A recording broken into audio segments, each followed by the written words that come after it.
All right, joining me now here on the Matthew Filipowicz Show is Andrew Ross. Andrew is a professor of social and cultural analysis at New York University. His work has been seen in The Nation, The Village Voice, The New York Times. He is the author of several books. His latest is Creditocracy and the Case for Debt Refusal. You can find it at orbooks.com. Andrew, thank you so much for being on the show. Oh, my pleasure, Matthew.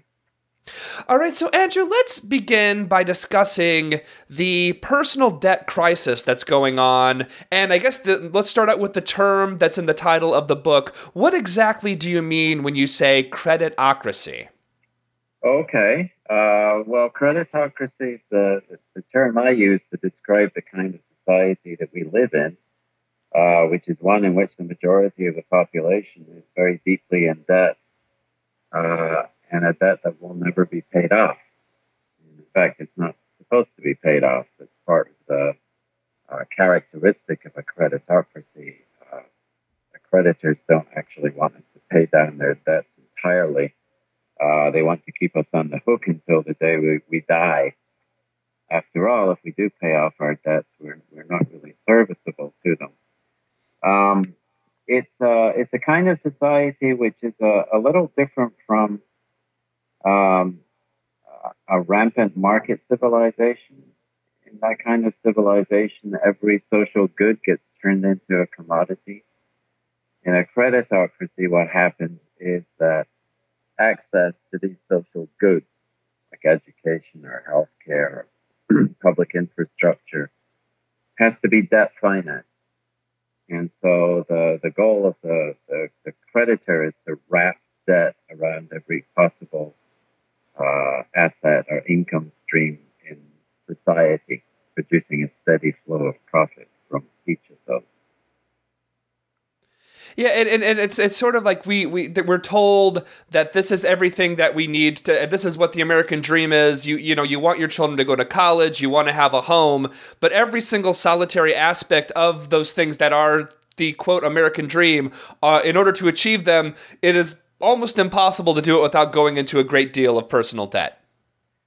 Well, that's become a condition now for a majority. Of course, for the working poor, it's been a very familiar condition for a much longer time.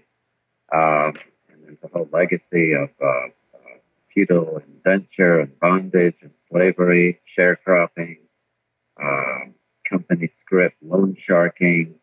These are institutions that have long haunted and been familiar to the working poor, and they're certainly alive and well in the subprime landscape of fringe finance with the poverty banks and payday lenders and check cashers. But what's significant is that this condition has moved up to social scale in recent decades. This condition of permanent indebtedness, and now. It is now a condition of the middle class, or what used to be known as the middle class in this country. And that includes two generations of college-educated citizenry that is now familiar with this permanent indebtedness. Let's talk about a little bit. I mean, when we talk about so much debt, talk a little bit about some of the statistics, because the actual amount of debt that people are in is pretty staggering. And you said it's a system that is designed to have people actually not ever pay it off entirely. It's the way it's actually designed is that the interest is so high, that the debts are so big, that people do essentially spend their entire life paying high interest rates. Talk about a little bit some of the statistics when it comes to some of the big areas, which is obviously household debt. Then there's education. Some of the bigger areas where the amount of debt that's actually involved here. Right.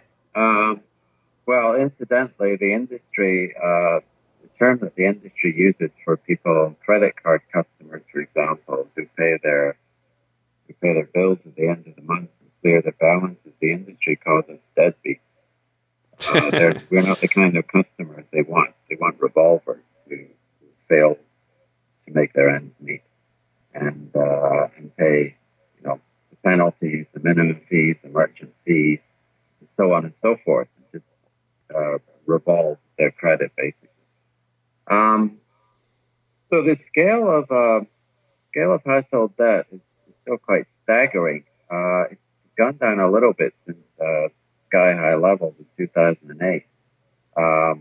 But the last quarter of last year, it began to tick up again. Mortgage debt began to rise again. Auto loans are on the rise. And student debt never missed a beat, of course. Student debt approaching an aggregate sum of $1.2 trillion. Aggregate household debt is about $11.3 trillion. That said, economists are very anxious to persuade us that the so-called debt overhang from 2008 is now being resolved and it's safe to start borrowing again. In fact, it's necessary to do so if GDP-driven growth is to get back on track. And I think that's just very bad advice, bad analysis and bad advice. And as for GDP-driven growth, all the evidence suggests that that's a recipe for ecological collapse. So really, we're still dealing with this, what economists call the debt overhang, and it's not just an economic threat or an economic burden.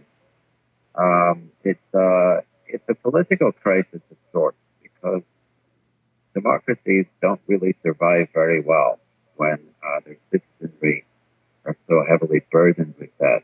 Historical record shows that they very quickly cease to be democracies. That founded in slavery developed fairly quickly. So the bigger question